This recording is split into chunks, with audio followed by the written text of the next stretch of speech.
Unless Yeah. they're going to run something weird like a core Venge or a core Treant Protector, but it's very Mhm. unlikely. Probably will be the mid Tiny. Yeah, looking like it in this case.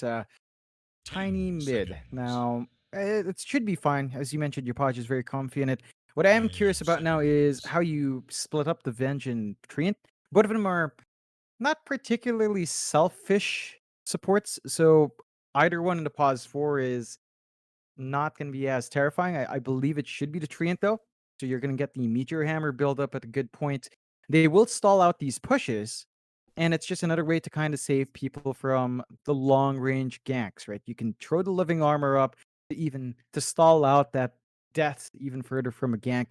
And we've seen Neon uh, play around those stall outs well. They can follow up, they almost always commit when someone's trying to make that space. They come in with numbers, and TNC might find themselves overextending. So they've got to be a bit careful of that up against this Treant. Of course, Treant gives him overgrowth as well. Some form of team fight now coming out. Massive AoE control on top of that with her tiny. So it's kind of shaping up. It's a bit difficult for the Void if you don't catch either the Venge or the Treant, because you either get a swap out on your target or you get overgrowth, and without a BKB or a Manta, you're just kind of stuck in that chrono. Dire must choose. TNC, they do go back for the Bloodseeker, and that should be the offlane hero for KP popping up. Okay, we've been seeing a lot of Bloodseeker as of late as well. Nothing too surprising here from TNC Predator. Neon Esports, however, they really haven't revealed too much with this 10 draft. It is still seconds very, remaining. very open and flexible for them. 5 What else do seconds we see here? remain. What are they going Hmm. for? It's just way too open ended for me to actually read to properly. Like the tiny mid alone just enabled so many combinations from the off and from the safe. Seeing this Dire's Bloodseeker turn though to is bank. pretty terrifying. TNC has built up really well on their entire lineup. Neon does go for Spectre, Okay. which I'm not sure how I would feel about it. Into a Void and Bloodseeker. Like it's a bit risky. Like I think the laning is okay for the Spectre against the 10 Bloodseeker. Should be seconds able to hold its remain. own.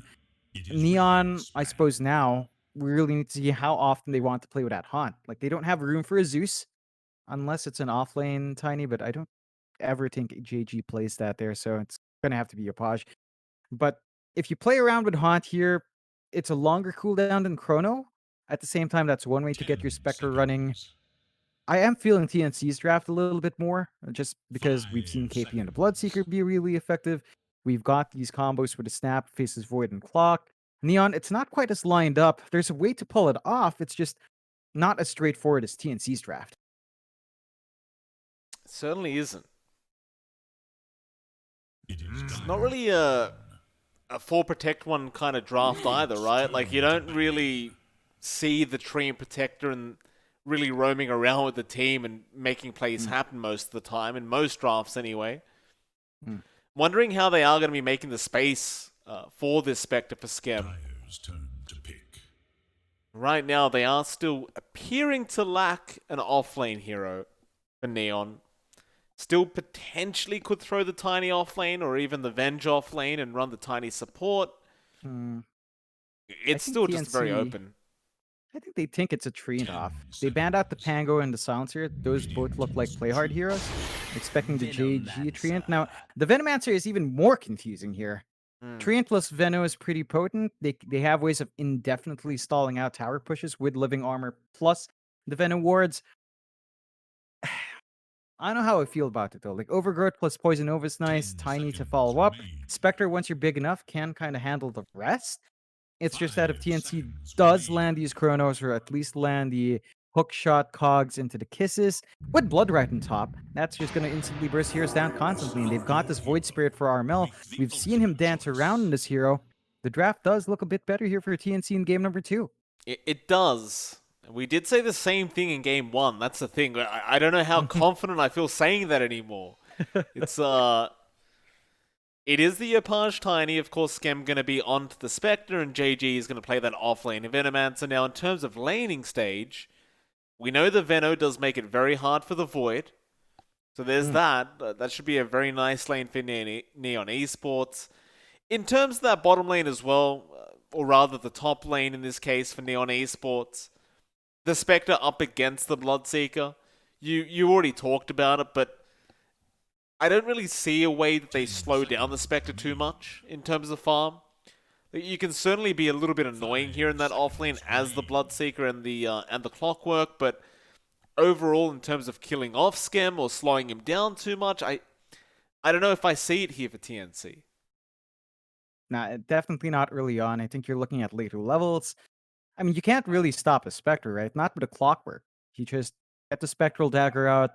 Yeah, that the chase kind of stops itself with Cog's Battery Assault. So you're going to have to reconsider how you approach that for TNC. If they are looking at an even farming lane with maybe some pressure, I think KP can pull it off. He's got better regen. Saying that, though, it's still a treant here for John Uel. So even if you try to bully Skem out, living armor is just going to keep him alive anyway. That's true. Now, see how this pans out.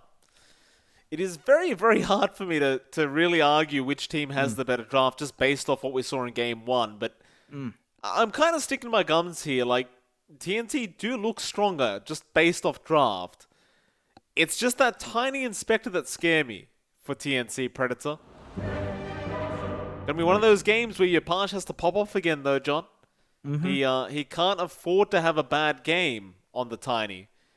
It does feel like their draft will fall apart if he does. Yeah, it's a lot of pressure on your Posh. Now, mind you, we're saying it's a lot of pressure on a guy that just went 20-0. True. You know, we're talking about Skem going 15-0 as well. So they had a fantastic, as you mentioned, fantastic performance Game 1. They just kind of need to replicate that, which is easier said than done.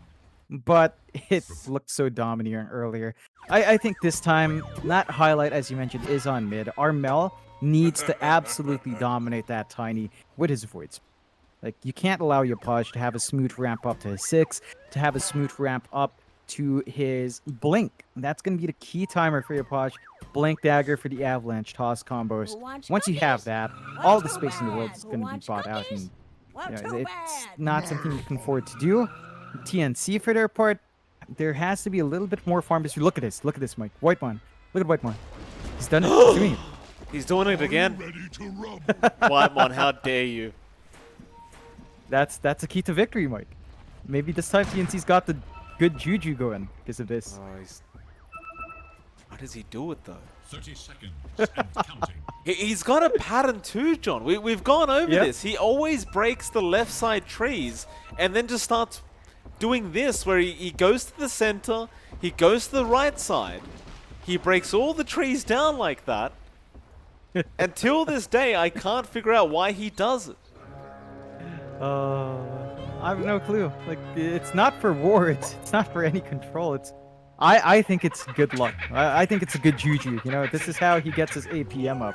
This is how he gets the focus in, Mike. He sees the Roche, beelines for it. They get an even bounty rune trade as well. And I think TNC, they're pretty fine with this. We're not seeing shenanigans in any sort of lane swaps. It's just going to be straightforward. They do draw a Whitemon bot. So we've got a Faceless Void Snapfire to a lane. Not the most potent, mind you. Like, the Whitemon can kind of zone out, play hard here. Maybe try to play against JG, get some space out for the Void. But Void versus Veno, you talked about it. It can be hard for the Void to dodge that DOT damage. So JG, once he hits level 3, should be in a good point to make it harder for Gabby to find some safe farm. It should. Of course, mid lane, your Parsh and Armel going to be up against each other. You did mention it as well. You said Armel does need to dominate this lane. I don't think it's quite enough to go even in this lane up against this tiny. You don't want to risk your Parsh having a performance like he did in Game 1. It is a matter of you really want to dominate this lane and make it as slow as possible for this tiny. Your anger is useless. That's easier said than done, though. So far, your Parsh having a decent enough time. He's going to try and deny creeps underneath Armel's tier 1 tower and just make it very hard to secure CS whatsoever. Yeah, it's a bit tricky, and your Parsh is already off to a decent start. 4-2, Armel's just close to. Same wave, third deny already. Doesn't get that one. Good. Not good for Armel. Still, gonna be important for those power runes as well when it comes up, right? Like, both the Tiny and the Void Spirit will want those runes up, so rune control is gonna be key. You can already see the wards watching it, and you can't overstep as well if you're on Mel. Yopaj can just throw the Avalanche, and Resonant Pulse does not block Avalanche. Nice toss back though. He will be forced to dissimilate out of there. Doesn't go for the Aether Remnant usage, and that is, of course, the smart decision here for RML, right? Like, there's no point skilling up the Aether Remnant, as you know Yopaj is going to be looking for those tossbacks into the Tier 1 tower, and you need a way out of it. Yeah, it's just harder for Armel if he does overextend. So at the least, you know, if he juggles at the simulate timing, fine. He's going to be on point. Still, having a look at the top lane, which we haven't really peeked into. You've got Skem along with Jonuel on that Spectre plus Treant up against KP's Bloodseeker, and Tim's on that clock, getting off the pull. You're going to find that EXP. Of course, they are trying to bully KP away. The issue is, a Bloodseeker left alone is a Bloodseeker happy. He gets some EXP, he's got Thirst running, and he can just kind of find regen just from the creep wave dying. So it's really hard to completely zone out a Bloodseeker, and Skem can't do much about it, even with a Treant. Yeah, things going decently in all lanes so far. Very even between the two teams. Nothing too shocking happening. Looks like RML has taken a slight lead in this mid lane in terms of CS, but I say slight, and I do mean it, John. It's only 1 CS ahead for RML. Now it's evened out anyway. It's an extremely even laning stage for both teams. So nobody really seems pressured out of their lane so far. Mind you, I would like to see a bit more pressure onto Gabby here from JG, right? Because you'd hope for a bit more on the Veno. It looks like he is slowly getting there as the levels go up, though. Gabby, of course, not really going to be able to time walk off that poison damage, as it does continue to keep ticking away even after the time walk, and that can be a very frustrating time for the Faceless Void. Yeah, that's a bit trickier for Gabby to play on the edge, but they're not being aggressive here, TNC. So there's no overextension to punish. And as you mentioned, Neon's just kind of stuck playing this passive game. They do secure the bot, even though Playhard does take it.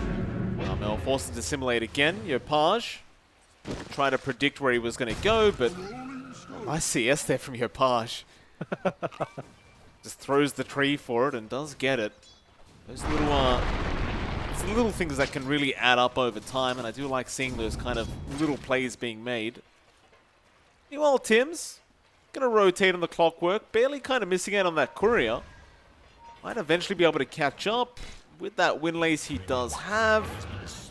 Playhard, meanwhile, gets the Void Courier anyway. In fact, speaking of Playhard, it may cost him his life now, as Whitemon is going to chase him down. You've got the Living Armor there and the salve usage from Playhard. He's really trying to survive, but Tims is going to cut him off with the Battery Assault, and that will be first blood going to the way of TNC. Yeah, it took a while. Like, that was right around the 5-minute mark for first blood. That does give a lot of bounties out towards the side of Neon Tree so far. They should be able to snipe one away. No, denied off by Playhard. So 3-for-0 bounties at the 5-minute mark. Neon not going to feel too bad now giving first blood, finding those map objectives. Certainly not.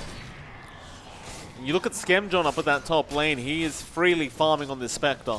And that is very, very bad news for TNC. When the Spectre's farming better than the Faceless Void is, it's a Spectre we're talking about, John. It hits creeps. That's all it can do. Yep. It's never something you want to see, and that's down to the fact that Tims is forced to run the trial lane bot. Like, he has to maintain this presence, but he's copping a lot of damage here. Tims popping a hell of a lot of damage. Playhard, he wants to keep going for this, and so does JG, but Gabby now threatening with his presence. Will go in with a time dilation. Won't be able to really chase down the kills, but does actually just force them back. And I was looking at mid lane where Yopaj was extremely low in HP, but he found a regen rune, John. Yeah, you know, you ask and you shall receive, and he does get it. Rotation up top. KP is not very helping. low. This could be a good kill. It should be a very easy kill to get. Yopaj, Avalanche not actually going to connect. The toss does, and Skem is still going to take the kill though on the Spectre. So not really all bad news at all. Yopaj still sets up a nice kill there for his carry. He'll make his way back down towards the mid lane. Meanwhile, bot lane, a cookie in onto JG with the battery assault and the Kongs, but Yopaj, he's TP'd straight into this team fight. Tims is trying to get the kill, but he is going to die instead. JG, the one of the Venomancer, is able to pick up the kill. A great rotation out from our Tiny. And we're just seeing the value from that living armor. It stalls out these fights long enough. We mentioned that in draft, but Neon, when they can stall a fight, they start to really clump in and start finding those wins. So you have to be cautious about how far forward you push this out. Try lane for TNC bot, not paying off just yet. Scam in a spot of trouble here as Tims looks like he wants to try and cut him off, but won't really be able to, and even if he did, I'm not sure it would have even ended up in the kill. Still bot lane, play hard. Let's go down. Mel now making a rotation there on the Void Spirit.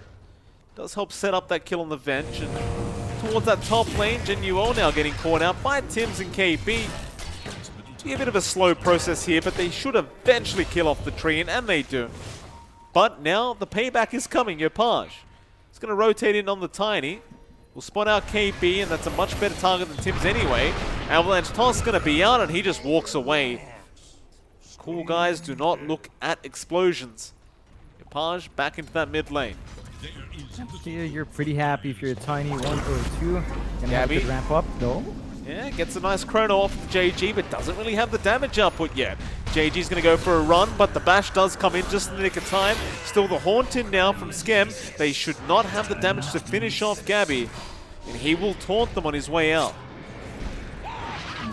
That's a bit of an issue, not having any stuns outside of your Venge here and your Tiny.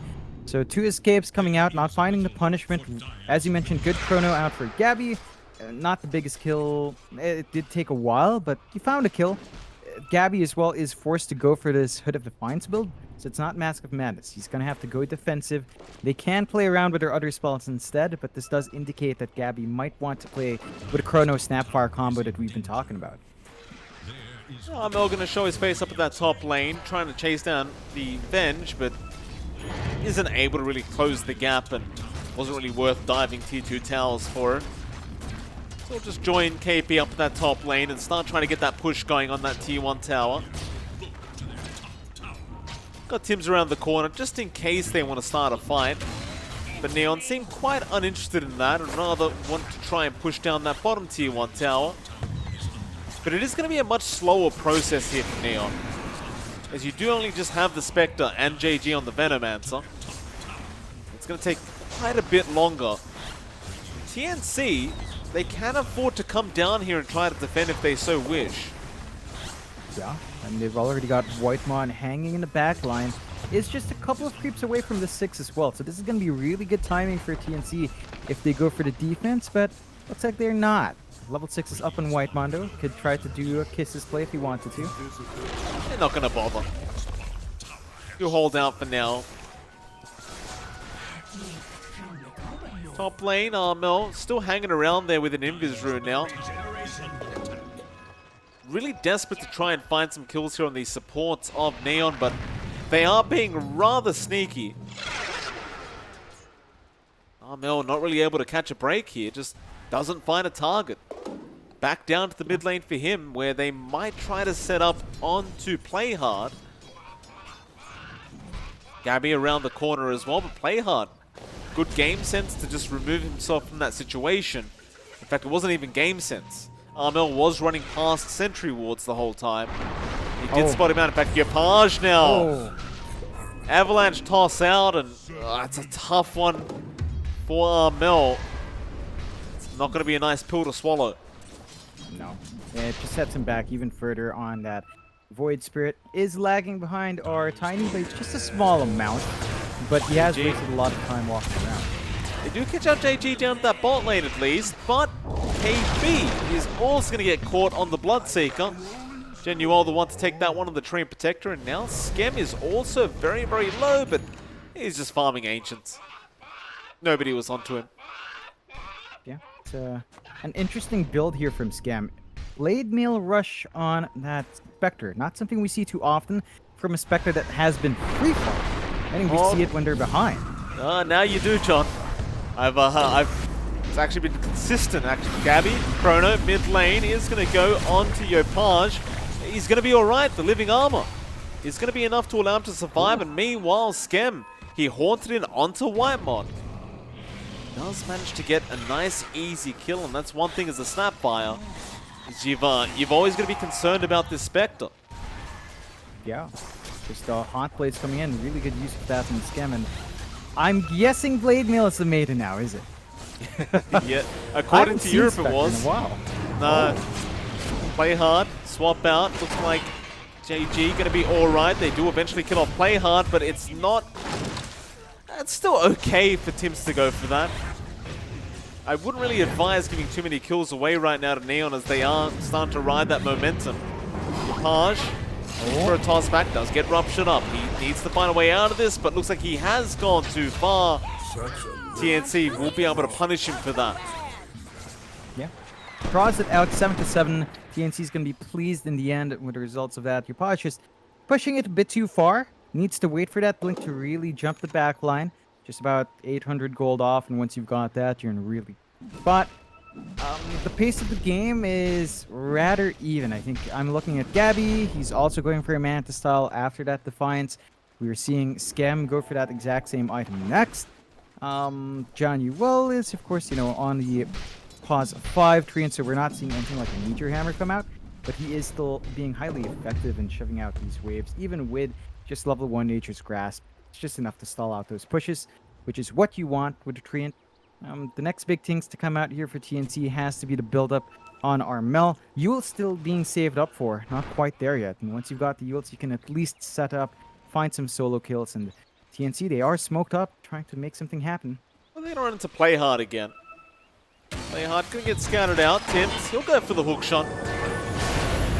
That's a little easy pick off there, and Armel will be able to take it for himself. Whitemon even going to go up towards that high ground, and they'll spot out Skem. Ooh.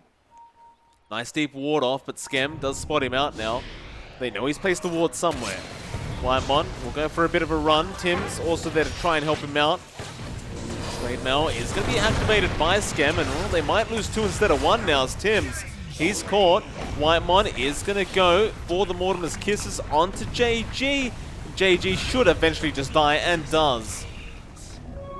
Do get a nice little trade for themselves onto that offlane Venomancer, and on Neon Esports, it's back to the drawing board for them. Just take their time here. I mean, not a favorable trade at all. TNC's still going to be happy. They're still playing this farming game. It really just boils down to that. If you can't find any of these cores farming up, you draw even in terms of the supports. Map control is relatively even here as well. I just saw the both wards up top expire at the same time. So they're maintaining control at the same spots. That ward we saw at the bot lane, bot triangle as well. They're just keeping it even. And it's like a spring, like a coil that's set to just kind of unwind. It's going to be explosive once they're ready, which could be now as Yopaj does have his blink. That's it. Januel did have eyes over onto Gabby, and that's the target they want to try and go for. With the overgrowth, you can just lock him down like this, but it may be too early, or maybe not. They jump in with the avalanche, but the toss. Oh, they got the wrong target. Gabby now can turn back around with the Chrono, but he'll go up towards Januel and go for the easier target. Bloodright is going to be there. Januel is not going to be able to TP. The bash does finally come in from Gabby. I was going to say, that would have been very unlucky had he not gotten the bash, but meanwhile, Tims does end up dying to Yopaj, but Armel trying to catch him out, but doesn't really lock him down with the Aether Remnant. Still looking pretty good for TNC. They hold on to the Chrono. Now they probably want to save that for when Kisses are back up, which is relatively soon. They know the Blink's ready. They know the Haunt's down, Overgrowth's down. It's an opportunity for TNC if they wanted to. Some toss back there onto Whitemon, but he does cookie out. Bloodright going to connect, but the Poison Nova going to be committed by JG, but here comes Armel with the Aether Remnant and Dissimulate. Gabby also going to time walk in, looking for a big Chrono. Won't be able to commit quite yet as Hookshot going to miss from Tims, but there's your Chrono out now. He's caught 2 of them. Gabby, a lot of damage being pumped out here onto the Spectre, and he will eventually be able to get him. Nobody really able to help out Skem. Yopaj is being controlled by the urn of Tims, not allowing him to get that blink off. Tims will eventually end up dying to Yopaj. The TNC probably very happy with the fact that they did kill off the Spectre. Yeah, it's just a massive win there, and that was the chrono we were looking for with the Kisses, just lining up that combination. TNC always had that option on hand. Neon does not have a clear angle to reach Whitemon at the back. That's the one issue with these heroes.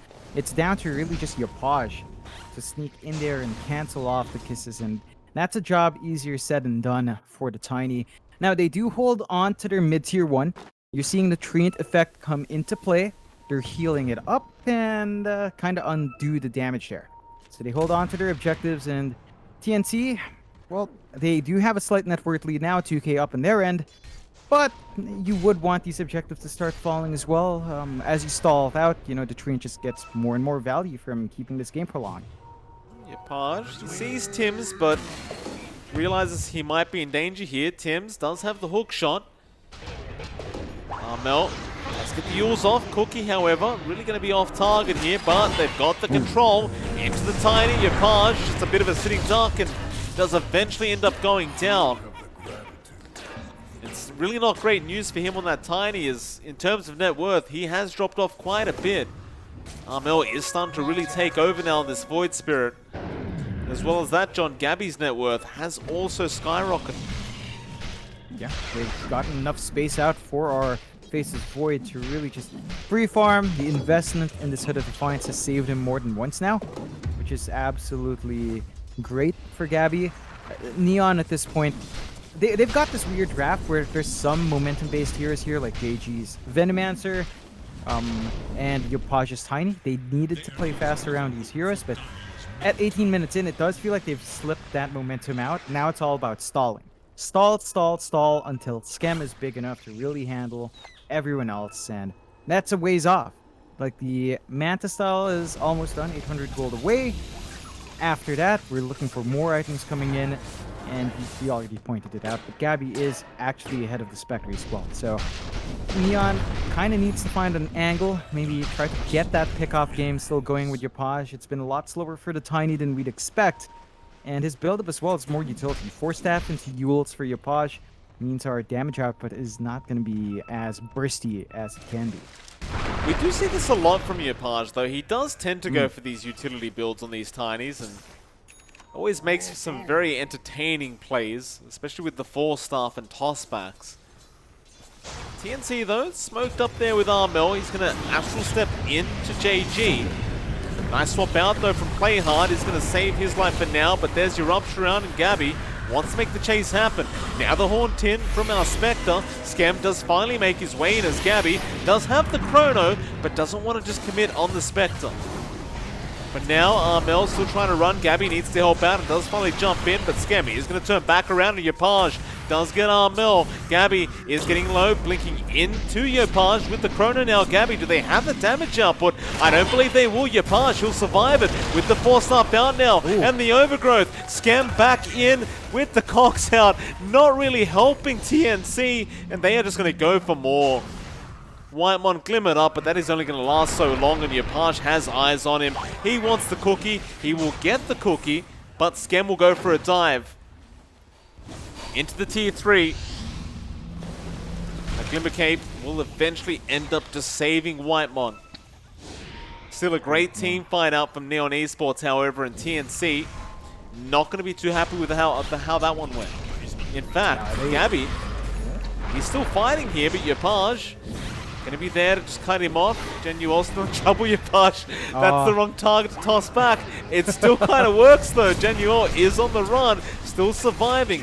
Meanwhile, on the right side, JG actually went down to Armel, so another great play here from TNC.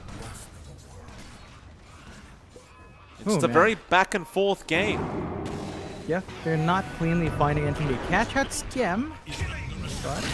But Yopaj has cut off Whitemon now. Back in with the Rough Shot. Hook Shot is there on the right side. Yopaj is eventually going to go down, and meanwhile Tims, he's controlled up Playhard, ensuring there will be no swap saves to come out. Neon now on the other end of things is TNC. looking dominant. But how dominant? Meteor Hammer gonna fly in, Skem. He does want the team fight to keep going apparently. KB gonna be chased down now on the Bloodseeker. Will eventually die, and Gabby gonna jump back in, but Armel will also come back in. That may have been a bit of a dangerous play, but looks like he is gonna be alright to walk himself out of there. Both teams just wanting to get that small advantage before the team fight ends. And you can see what TNC is trying to do here. They're throwing their heads against the wall to get this mid-tier 1. But it's a Treant game. They take too long to win these fights, and by the time they do, Treant's back up, healing the mid-tier 1. They can't go for the fight, and now with smoke from Neon, they want to play aggressive then. Tim's going to be able to break the smoke off, play hard and Genuel, but it is going to cost him his own life. Oh, he went for the hook shot onto the neutrals, but it just wasn't long enough.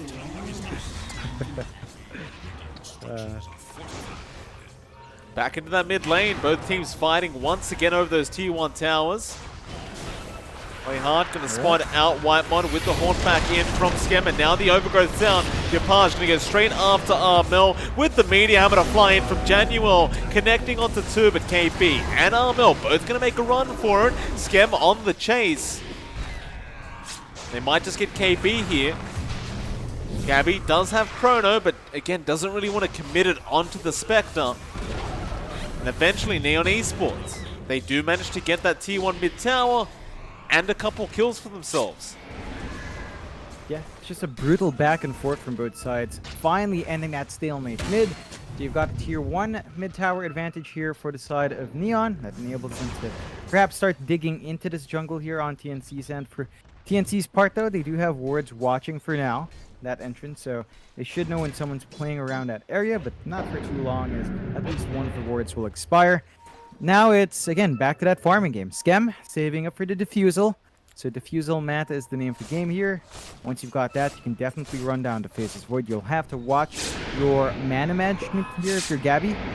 And looking at Gabby, he is saving up for the MKB next. So just steady damage build up for Faceless Void. Same thing goes for our Spec, although Gabby has to be a bit cautious. He does. It's going to be a Meteor Hammer being dropped though.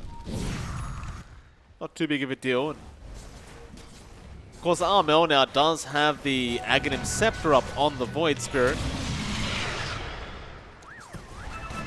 It's a pretty big power spike here for Armel. See what TNC can do with it. I believe they would want to go for a smoke as soon as it is up.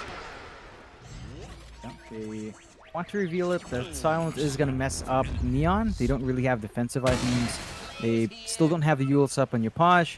The Manta on Skem will save him once, but not twice over. He's going to have to watch the use on that Dispel. And they are smoked up as 4. They've left KP behind, but it's on the wrong side of the map.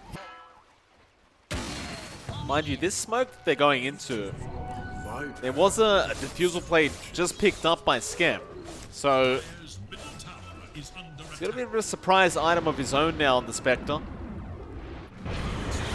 Maybe they can jump in mid lane. Looks like they did find Yapage. Alright. Nice pick up there, as now they'll go after JG. Gabby does get him with the Chrono. A nice pick up here from TNC. In fact, they might even go for more, but Skem looks like he wants to try for a fight. Armel going to get the 8th Remnant off into the Cookie of Whitemon, and now the jump back in. Hook shot perfect from Tims. They're holding down this Spectre, and now they might just have the damage. He'll try to haunt away, but he cannot get out of there. Meanwhile, Armel still not done. On very low HP, he'll go after Januel. KB will be there to back him up with the Blood Riot out after the Yule Scepter. And Whitemon will give him the Scatter Blast, and that'll be a full team wipe out for TNC. It's a magnificent win coming out from them. Really good use. It was a bit scattered. Like the Chrono was only onto 1, the Kisses were only onto 1, but it doesn't matter when you find the wins anyway. And that does give them a 5k lead. Neon just a bit too scattered in the response. They can't afford to have Yapage die first. Right? Like a lot of their fights, a lot of their wins were off the back of this tiny. Yapage needs to watch his positioning a bit more. And they really need to protect that Spectre. Like, the fact that they all got caught in Blood Right, the silence meant that they couldn't swap out, they couldn't save. Scam was just in a very awkward spot. The Blade Mail alone at this point isn't enough to stop the heroes of TNC from hitting away. And just kind of melt when they can focus you down. So TNC now 6k up. They really just need to find more objectives on the map, but with those wins, with those kills, with the scaling a Faceless Void gets, and with the MKB Gabby has now, I think their chances are looking pretty darn good, even if they're not quite clearing out the towers yet. They are. Gonna try for a Roshan play though, Neon. It is gonna be immediately scouted out here by our Clockwork. Tim's getting that vision for his team, and they are already posturing around the Roshan pit, ready to fight this one out. There's so many ways to jump into this Roshan pit to start a team fight. It is very dangerous for Neon. Scam going to be forced to walk out of there, leaving the Roshan on quite a low HP. Paj will spot out Tim's. He gets a nice toss back onto the Clockwork. Should allow an easy cleanup. No, he hooks out of there. He's going to make it as hard as possible, and he's going to actually try for the TP play, but it is not going to work out. Does buy a bit of time for TNC to try and gather up, and well, the chrono is back off cooldown in 5 seconds, so Tim's has more time.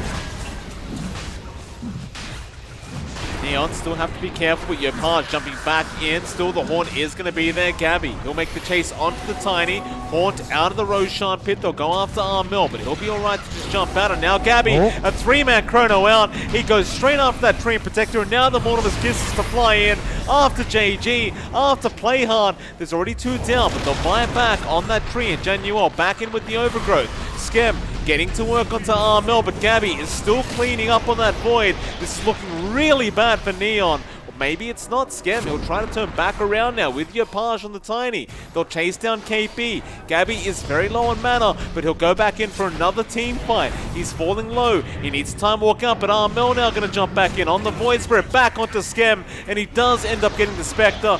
Now onto Yopaj. They will all chat them as this is all going on. Gabby with the cookie in, goes after Yopaj. He's going to try and make a run for it. It is not looking good though. The hook shot barely missing out onto Play Hard, but it doesn't matter. 4 heroes down with diebacks included, and a Roshan that is very low in HP. Ooh, Neon just not lining up their intro in there. Like you mentioned it, but the stall out from Tim's just opening up so many opportunities. First Aegis of the game going the way of Gabby. And Neon now in a very bad spot. 28 to 20, sure, fairly close there, but 11k behind with a Spectre. It's not a great feeling, right? Your Spectre is just feeling weaker and weaker. Skem with a Blade Mail, Manta, Diffusal can still pick off single target heroes, but the greater team fights are just not shaping up. And we're reaching a point now where the Faceless Void's Chronosphere is just that much more potent. There's just nothing to stop it. Gabby's got the damage built up. He's got the durability. This diversion into the Hood of Defiance paying off dividends for a Faceless Void. And Neon, they hold on to objectives. They can stall out with John Yuel, but they need to start winning some of these fights. They need to get Yopaj in the position where he can get burst, and this is one shortcoming of this utility build. He just isn't finding the damage anymore at 30 minutes in. That he is not. See what the game plan is here from Neon now. It's looking like a pretty rough game for him this game number 2. They are 11k net worth behind. I mean, you still have the Spectre late game, but it is still a Faceless Void you're fighting into. It's a very even kind of late game matchup between the two. Getting to that point where Gabby, once he has that Satanic up, suddenly he doesn't really care for your dispersion anymore. He can just heal through it. Yeah, it's a tough one. It's very difficult. I'm not sure what itemization we might see from Skem to help out. Like the Scotty is gonna help a bit. It just doesn't feel like he's gonna have the same impact as Faceless Void is right now, unless he gets that much tankier. And even Armel, right? He's rushing the Octarine. It's gonna be that much more durable. Gonna have that much more spell spam coming through. It's gonna be so hard to deal with. And with his smoke, perfect scan off the Skem. He's in a risky spot. It definitely is. Play hard. Engineer jumped on here by Armel. And on the brighter side, it does allow Skim to get out of there, but now Yapaj has been spotted out. Armel trying for the Yules, doesn't really get it off. TNC, they are just maintaining firm control of this game with the two. We'll head down to the bot lane now, and it looks like TNC is going to be happy to start clearing out towers. Yeah. Not too concerned about taking any big team fights yet. They understand with all their ultimates up, they can just take objectives, let Neon come to them. Yeah, no rush, and they hold the Aegis for about 2 more minutes anyway. They've got a lot of time in it. Dota Plus is giving them an 87% advantage, and I think that's just set to grow. Again, it's the effect of the Faceless Void towards the late game. Neon really need to get Scam that space out. The Satanic is up for Gabby. He's just going to be that much harder to kill. There is a smoke here though. Neon want to defend that tier 2. That they do. They're going to give it a shot. But Armel just jumping straight in onto Januel, blows him up. I mean, the Haunt was there, but they're trying. They're going in onto Whitemon, but he's going to be able to cook you out of there. Onto KP instead, but Gabby will have that chrono to use very, very soon. Just not opting to throw it out yet as he wants that vent, but Scam, he just dies to Armel. Whitemon getting tossed up into the air. Meanwhile, on the backlines, Gabby does get a 2-man chrono off. That'll be play hard going down, and JG will also probably die here on that Venomancer. Meanwhile, Armel getting a triple kill on the Void Spirit, killing off Yapaj. Scam has brought back, but Armel, he is dishing out so much damage on this Void Spirit. Back in with the Yules. You cannot afford this dieback right now on Scam, but it looks like he does not have a choice in the matter as Gabby just is bashing on command. Gets a rampage on for Armel. He just keeps going. He wants another one. He might just get it. They've called the GG. They don't want him to take it, but Yapaj may have no choice. In fact, no, Gabby. He'll take it off him. They might get the train in time. They may not, and they won't, but it doesn't matter. They'll get the Game 2 victory. I mean, TNC and Neon will tie 1-1 in this second series of the day. And you can see why Faceless Void is a first phase ban, especially when you let the Snapfire slide through. The combination's just too strong. You had a Clockwork here as well for Tim's. Neon, we expected more aggression coming out here, right? We see the Tiny for Yapaj. We know he likes to really play fast with it. Didn't happen. Johnnuel as well on a much more passive support with a Treant. And you can't really expect Playhard to make plays with Avenge. There was just no opportunity for Neon to set up, to make stuff happen with Yapaj. And I think their draft was just not within how they play. Like, we were used to watching Neon play super fast. With these kinds of drafts, it's not. And TNC do manage to at least win out a draw in the series and kind of keep Neon down a little bit longer here. Well, with that, John, of course, we do move on to our third series of the night. And it is actually going to be the boys from Vietnam, 496 Gaming, up against the Filipinos in the side of Adroit. No bias, Jonathan. Oh, it's gonna be a fun one. I believe, just in case no one's aware, 496, they are subbing in JoCam right now. So Okay. it's going to be an interesting blend as to, I mean, they've done pretty decently so far, understanding. So let's see if they can keep that up with JoCam sitting in right now. I've been hearing a lot of good things about Adroit as well recently. So I'm looking forward to seeing what they can provide for us in this third series of the day. See how it all does pan out. It is MLP Dota and johnxfire. We'll be about 10 minutes, and we'll be back for our third series of the night. We'll see you then.